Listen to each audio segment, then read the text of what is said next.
ঘরে মেঝেতে টাইলস লাগানো হয়ে গেলে তারপরে নেক্সট যেটা করতে লাগে সেটা হচ্ছে স্কার্টিং। স্কার্টিং স্ট্যান্ডার্ড হাইট 3 থেকে 4 ইঞ্চি। 4 ইঞ্চি বেশি দেওয়াটা খুব একটা মানানসই হয় না, তবে জেনারেলি 5 থেকে 6 ইঞ্চি লোকে পছন্দ করে, কিন্তু এর স্ট্যান্ডার্ড হাইট 3 থেকে 4 ইঞ্চি।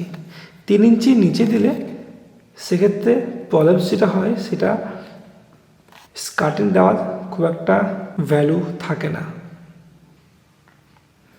তো স্কার্টিং কেন দেওয়া হয় সেটা আমরা জানবো আজকে। স্কার্টিং দেওয়ার মেনলি 3টে কারণ।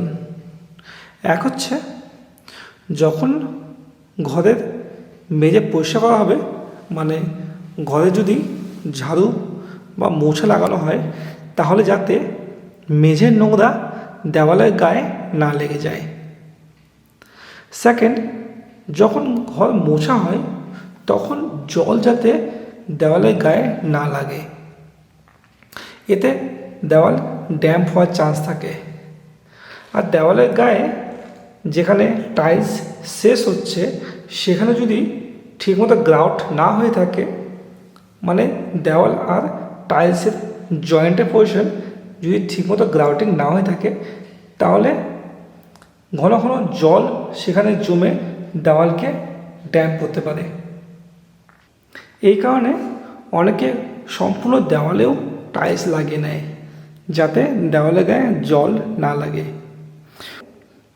ওই একই কারণে বাথরুমের ক্ষেত্রে বাথরুমের গোটা দেওয়ালেই টাইলস লাগিয়ে দেওয়া হয় যাতে বাথরুমের জল ছিটে ফোটা দেওয়ালে না পড়ে। এতে দেওয়াল তাড়াতাড়ি নষ্ট হয়ে যায়, দেওয়াল তাড়াতাড়ি ড্যাম্প হতে শুরু করে। আর একবার যদি দেওয়াল ড্যাম্প হওয়া শুরু হয়ে যায় তাহলে কিন্তু সেটা আস্তে আস্তে বাড়তে থাকে। তো সেক্ষেত্রে টাইলস গোটা দেওয়ালে লাগিয়ে দিয়ে ভালো মতো গ্রাউটিং করলে দেওয়ালের ড্যাম্পের চান্সটা কমে যায়।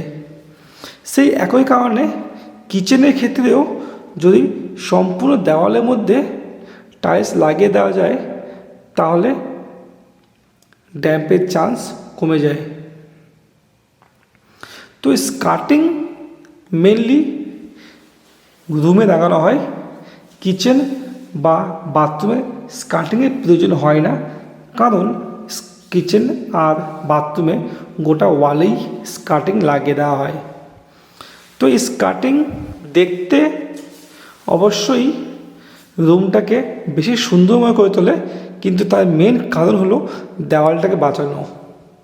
দেওয়ালটির লংজিভিটি বাড়ে, এই কারণেই স্কার্টিং দেওয়াটা উচিত। আশা করি এই ভিডিওটি আপনাদের একটু ইনফরমেটিভ হয়েছে। যদি ভিডিওটি ভালো লাগে তো ভিডিওটিকে লাইক শেয়ার করতে ভুলবেন না, আর এরকমই ইনফরমেটিভ ভিডিও দেখার জন্য আমাদের চ্যানেলকে সাবস্ক্রাইব করে নেবেন। Thank you for watching. সুস্থ থাকুন, ভালো থাকুন।